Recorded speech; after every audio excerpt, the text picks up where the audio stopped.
Well, mga kaibigan, iba ho ang bata. Iba ho ang bata. Na mayaman, iba iniisip nyo eh. Hindi, totoo naman, iba ho ang bata habang successful. Iba. Mas may enjoy mo. Katulad incentive namin, US trip. Pag may edad ka na, hindi mo ma-enjoy yun. Ano, sa Amerika ka? Ganda ng Amerika. Ay, crisis ko.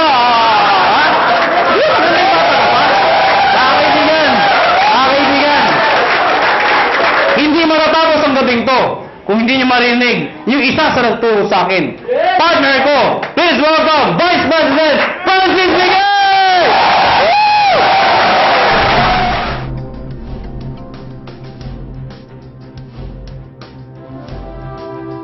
So, ngayon, ganito.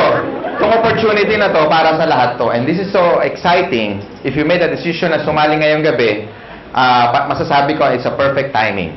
Alam niyo kung bakit?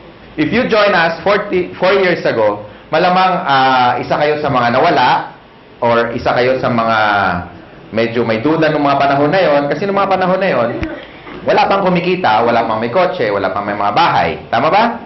And ang attrition rate namin mataas. Siguro attend 10, babalik 2 na lang. Parang ganon. Pero kung nagstay kayo, at dun sa mga naniwala 4 years ago, nagstay, ginawa ng paraan yung 7 and 80. Ngayon po, nakakatuwa. Meron hong kumikita na 1 milyon isang buwan. Hindi lang isa, hindi lang 5, at hindi lang 10. Marami. Ang tanong na lang, kung sa tingin nyo hindi nila ginawa ng paraan yung 7 and 80, kikita kaya sila ng 1 milyon isang buwan? Imagine mo na lang kung kumikita ka ng 1 milyon isang buwan. Sunod ka, camera. Ha? Na-imagine nyo ba kung kumikita ka ng 1 milyon isang buwan? Ano kayang lifestyle meron ka? Can you imagine what life is gonna be like if you make like 1 million a month? If you divide mo yun in 30 days, that would probably you can spend at least 30,000 pesos per day. Kung hindi mo magalaw ngayon, bukas malaki problema mo, kailangan 60 na ang uubusin mo. Pag hindi mo nagalaw yung 60 on the second day, pangatlong araw, mababaliw ka na. You have to spend 90. Tama? Can you imagine, malamang kahit naglalakad ka, mahulog yung 500, sabi mo, you know, that's dirty. Gusto mo sa'yo na. Di ba? Tama ba, no? Kasi, imagine mo, di ba? Kaya mo mawala ng 500, di mo problema, eh. Tama? Anyway, nakaka-excite kasi nung nag-start kami, ang audience lang namin konti, no?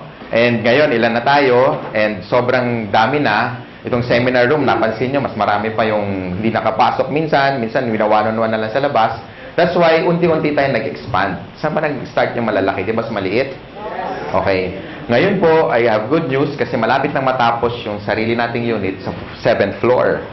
Malapit nang matapos, ilang tulog na lang. Siguro mga 1.5 ng size nito. So, at least kung mag-invite kayo, mas marami. Tapos meron pa tayong 3rd floor. Wow, talagang nakaka-excite. Marami tayong pwede ma-invite. Ubusan na lang lahi dito. Diba? Mas marami kang kilala, lamang ka na. Well, anyway, katulad din ako ni John, katulad din ako ni Doc Ed, naging distributor kami. Dati kaming katulad nyo, nakaupo dyan, nakikinig, naging first-timer din. Kagaya mo, ganyan na ganyan.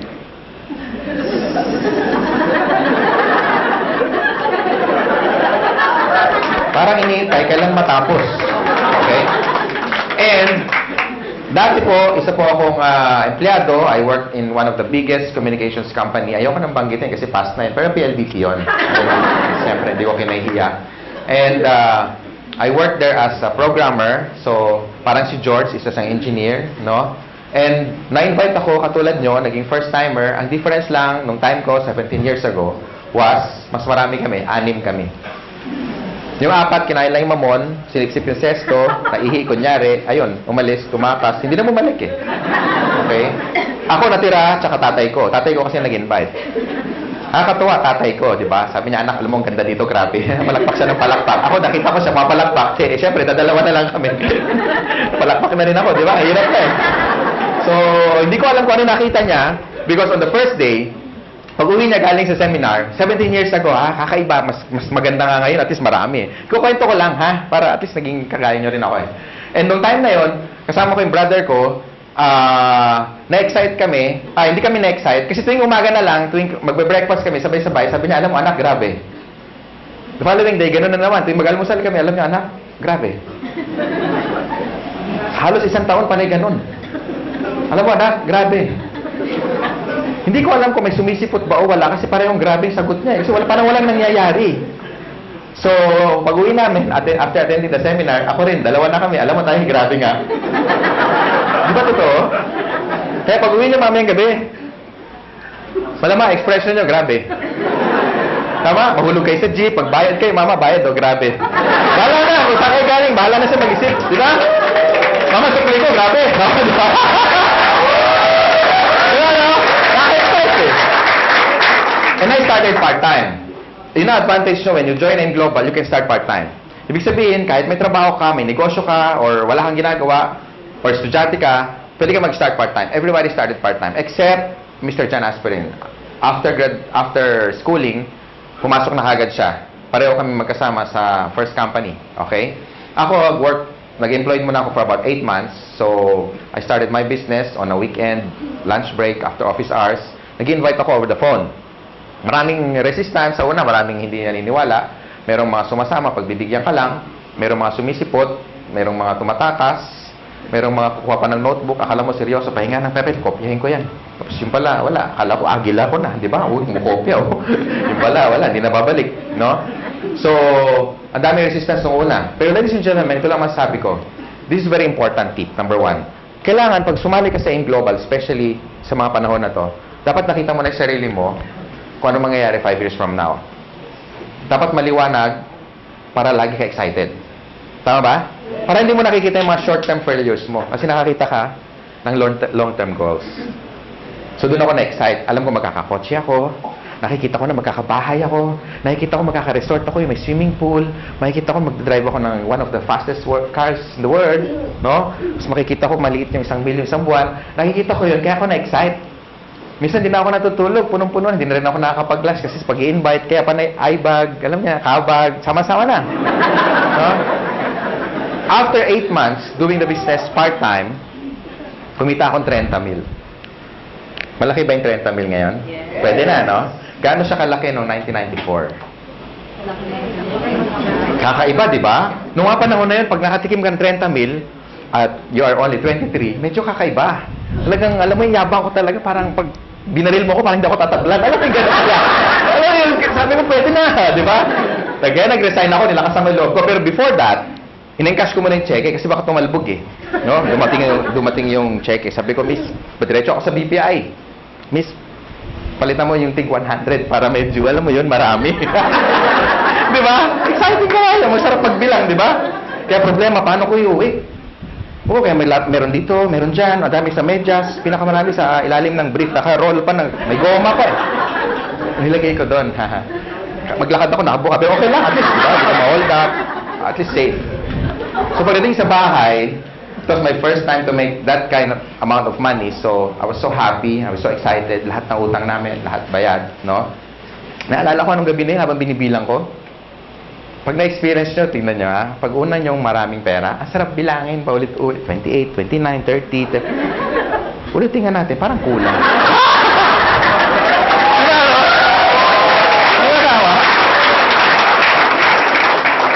Alam mo naman kung magkano kasi ikaw nag-encash eh. Tama?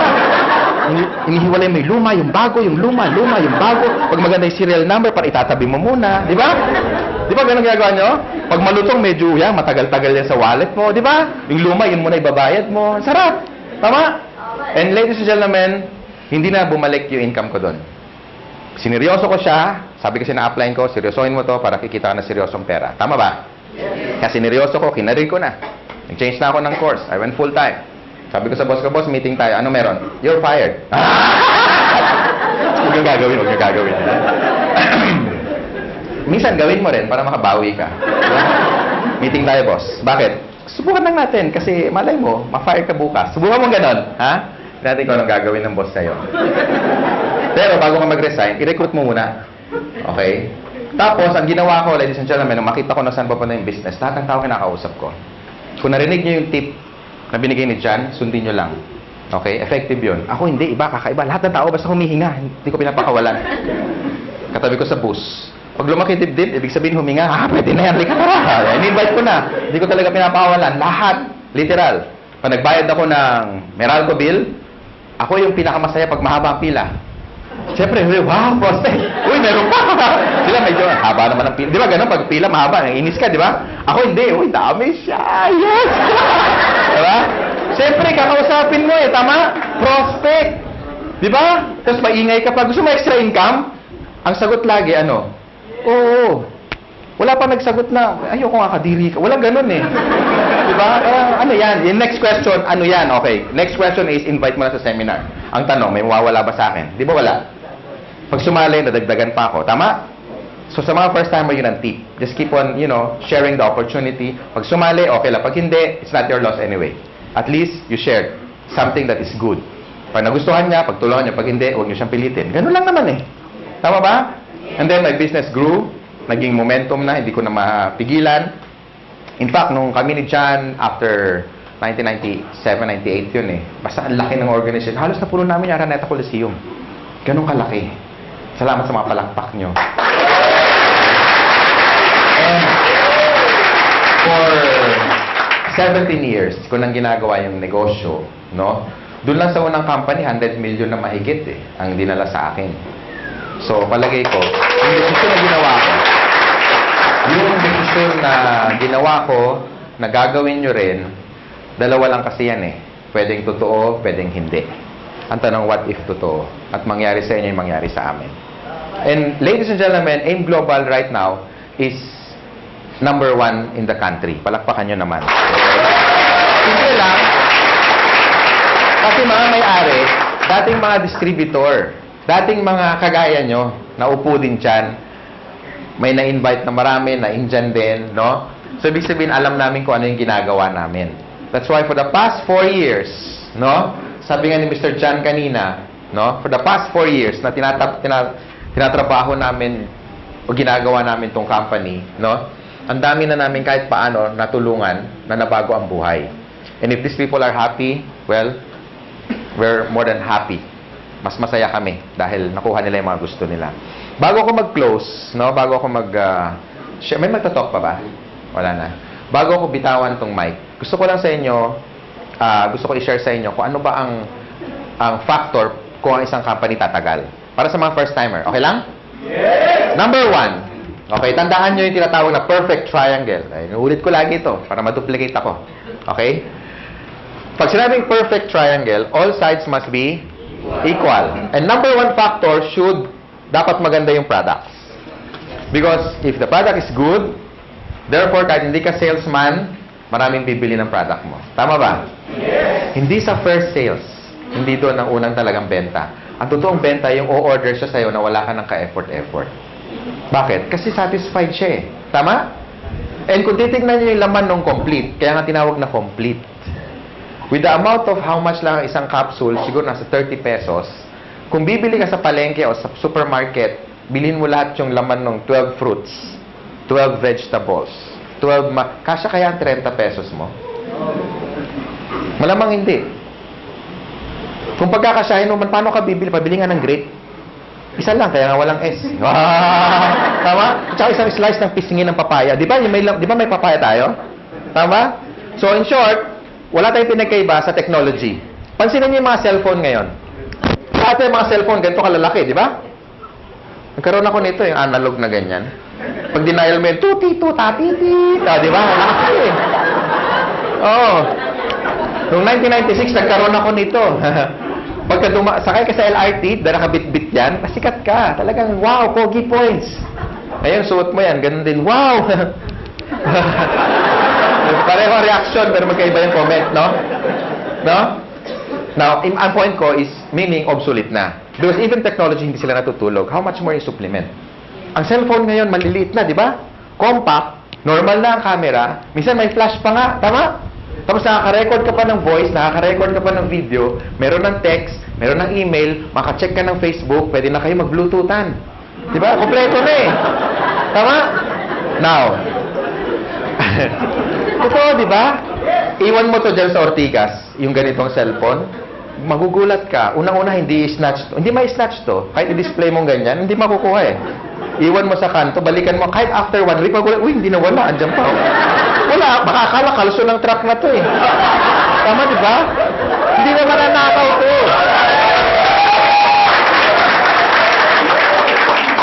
dali niyan sa Green Hills. Sabi, pa-repair naman, Manong, walang signal, di ba? Sabihin mo, repair mo, huwag mo iwan yan. Makakala akin yan. Di ba? Una, wala ng parts, correct? Pangalawa, nung time na binili ko to, umaabot akong 20 mil. Ngayon, hindi na. May cellphone na 5,000 na kompleto na rin. Ang point ko, guys, even technology, hindi natutulog. They keep on innovating. That's why nung tinayo namin to, hindi pwede kami kumuha ng products na decide or design or research more than 10 years ago. Tama ba? Baka hindi na siya effective today. Because for the past 10 years, lumabas yung birds flu. Lumabas yung mga infection na airborne. Lumabas yung bacteria na nagko-communicate na. Di ba pati bacteria nag-uusap na eh. Nasaan ka? Ingron. Ikaw nasaan ka? Nasa tenga, somewhere in the ear. O, di ba? So, okay, let's meet halfway. Where? In the intestines. Now? O, di ba? Nag-uusap sila eh.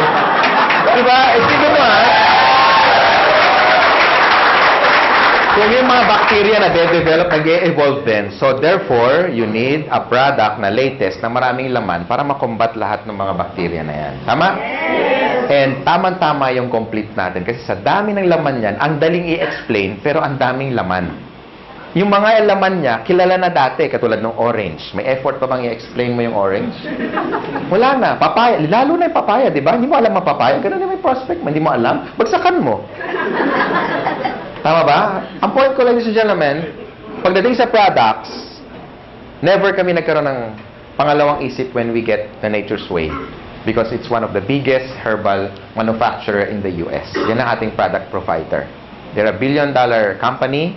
And kung sila nagtiwala sa amin, sana kayo magtiwala rin sa amin. Ganun kasimple na lang. Tama ba? Yes. And for the past 4 years, we made, ang sales na natin nasa $1 billion plus na. Ganun katindi yung products. Okay ba yun? Number 2, dapat maganda yung marketing plan. And that's the reason, karamihan ng mga top distributor na dito na kumikita na 100,000 isang linggo, 1,000,000 isang buwan, no? Kalahating milyon isang buwan, hindi sila salesperson. They're not salespeople. But because maganda yung marketing plan, plus maganda yung products, gagawa ka talaga ng maraming pera. Tama ba? Yes! Because, halimbawa, in-invite mo ako. And satisfied ako sa income ko. Pati sa produkto. Therefore, mag-i-stay ako sa grupo mo. And the more na marami akong benta, meron ka income. Correct? And the more na kumikita ako, hindi mo ako maaawat. Pwede mo sabihin, Francis, tama na, mayaman ka, mag-quit ka na, uy. Di ba? Hindi naman pwede, correct? So, yung mga tao will keep going basta maganda yung income. And kaya ako nag-change ng career ko from engineering, I went into network marketing. Simple lang. Nakita ko kasi kung saan papunta eh. Yung buhay ko na na-enjoy ngayon, ito yung nakita ko 17 years ago. Ngayon lang naging obvious. Kaya stick to your dreams, ladies and gentlemen. This is very important. Importante kung may dreams ka, importante may opportunity. Kasi ang dami natin kilalang mga tao, di ba? Ang gagaling sa klase, top 10, minsan dean's lister pa, talagang walang absent. Minsan yung kalsalamin talagang halos ang kapal na, no? Talagang walang ginawa kundi mag-aral. Talagang top 10 sa class. Pero bakit pagka-graduate, after magkaroon ng job, 30 years later, some of them are broke, they're not happy, sometimes jobless. Minsan wala, hindi man lang kumita ng unang milyon niya sa buhay. Why? Because hindi siya financially educated. And tonight, ladies and gentlemen, ang tinuturo namin sa inyo, how to become a businessman. Hindi para mag-member dito, bebenta, hindi. Tinuturuan namin kayo maging negosyante. Tama ba? Yes. And with our marketing plan, kung titignan mo, ay grabe, nakadesign talaga to, isa pro-distributor marketing plan. Kumbaga, ang effort mo isang beses, 3 beses kang babayaran. Kaya yung mga na kumikita ng malalaki in global, ito yung dapat nilang kitain in one lifetime. Kinikita lang nila minsan in 1 year. Some of them already made more than 30 million in just a matter of 4 years. So, i-divide mo ng 4 years yun, almost 10 million a year, correct? And 10 million, hindi pa nga natin kikitain yun kung empleyado ka in one lifetime. Tama ba? So, ang marketing plan is very important kasi ang tinitipid mo rito hindi pera. Ang tinitipid mo rito yung tinatawag na oras. That's why I love doing this business because engineering ako before. And kinumpute ko na yung sweldo ko, kung anong magkano yung savings ko, tsaka magkano yung kikitain ko for the next one lifetime. And na-compute ko, wala pang 4 na milyon. Kasi 7 mil lang ang sweldo ko isang buwan. Eh, gulong lang yun ng sports car ko. Tama ba? And I'm so excited kung sino man nag-design ng concept na ganito, more than ilang years na, and we really embrace it. Kasi sa totoo lang, sabi ng mentor ko, and I even had a book na nakalagay doon, why work for 40 years and make all the money that you should be making for the next 40 years when you can only cut it down for the next 5 years? Tama ba? And ladies and gentlemen, you're still in the pioneer stage. Bakit? 4 na taon pa lang ang AIM Global. Ang dami na resulta. Parang langgam. Kung nasaan matamis, doon maraming langgam. Kaya pansinin nyo, kung saan maraming tao, ibig sabihin may maganda opportunity dito. Maraming tao, hindi kami nababawasan. Nahiya na kami, kaya kami nag-extend. Kasi baka umabot tayo, baka ladating yung panahon, pati kisame, may tao. Diyan ka lang, 2 oras lang to. Imagine mo, nakakapit siya. Nakakahiya, di ba? Next, and last, of course, we have what we call the business system. Sa halagang 7,980, kasama na yung buong business system, sinasama mo na. Kasama na sa buong package. Kami nagbabayad ng rent, kayo wala nang babayaran. Tama? Aircon, malamig, may upuan, kanina ka pa nakaupo. Tama? Kami na nagbabayad ng warehouse, kami na nag-i-import, kami na lahat nagpapa-approve sa BFAD, kami na lahat nagbubuo ng system, pati sa international global expansion, kami na lahat, wala ka naiintindihin.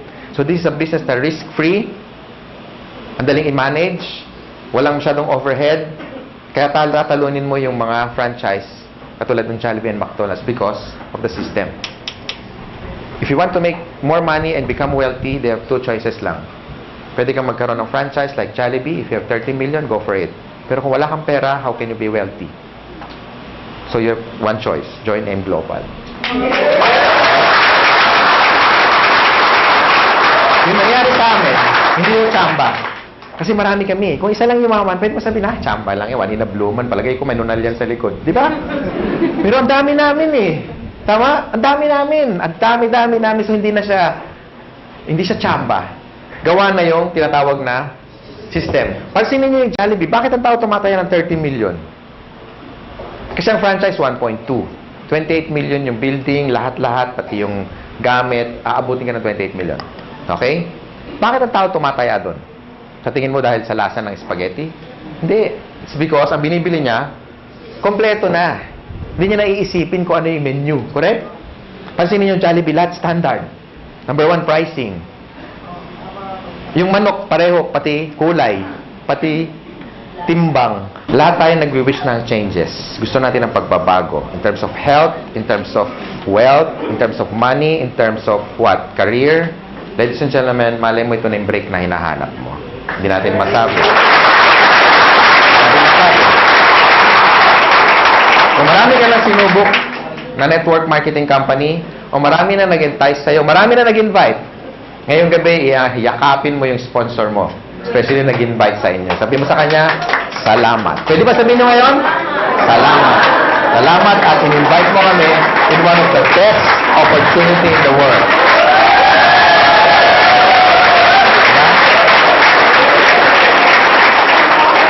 Ako, I'm forever grateful sa tatay ko. Ngayon, daddy na. Kasi siyempre, may pera na kami. Lagi na kami naka-aircon. Di ba? Dati nasa isang room lang kami. Ngayon, di na kami nagkikita sa laki ng bahay. Wow! Francis, sis, bakit? May call. Call. Layo, hindi na ako makita kung nasaan eh. Di ba? Ganun kalalaki ang bahay, no? Tapos, may resort na rin ako na lahat kayo mga taga-AIM Global, walang bayad pag nagpunta kayo.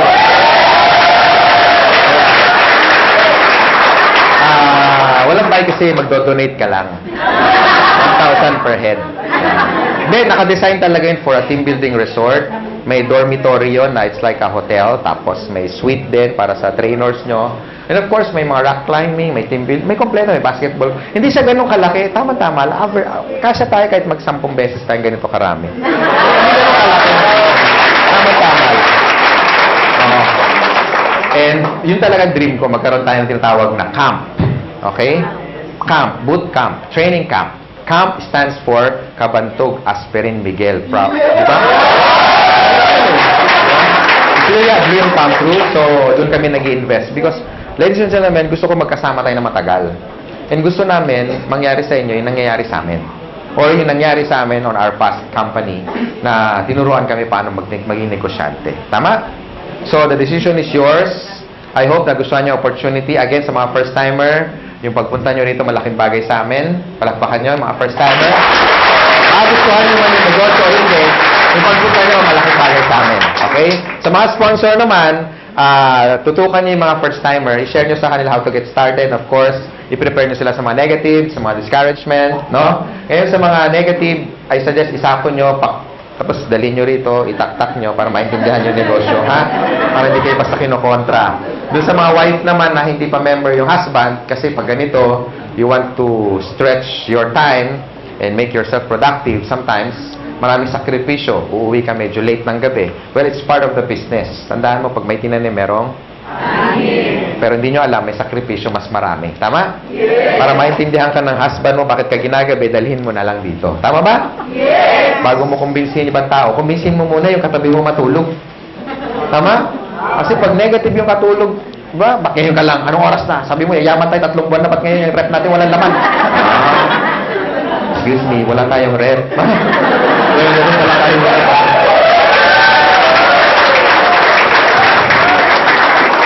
So, bakit wala tayong kuryente? Haler, 8 years na tayong walang kuryente. So, yun. Sa mga upline naman, sa mga first timer, wag niyo muna hanapan ng resulta yung upline nyo, especially kung bago pa siya. Ha? Siyempre, kung sasali lang niya kahapon, wala pang kotse yan. Siyempre, baka, asan ang kotse mo? Di ba? Kaka-join lang eh, di ba? So, pag yung upline nyo bago pa, move to the next upline para matulungan kayo at sagot yung mga tanong ninyo. Tama?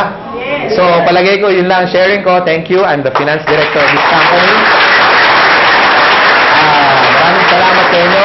Be a blessing to others. Ha? Thank you.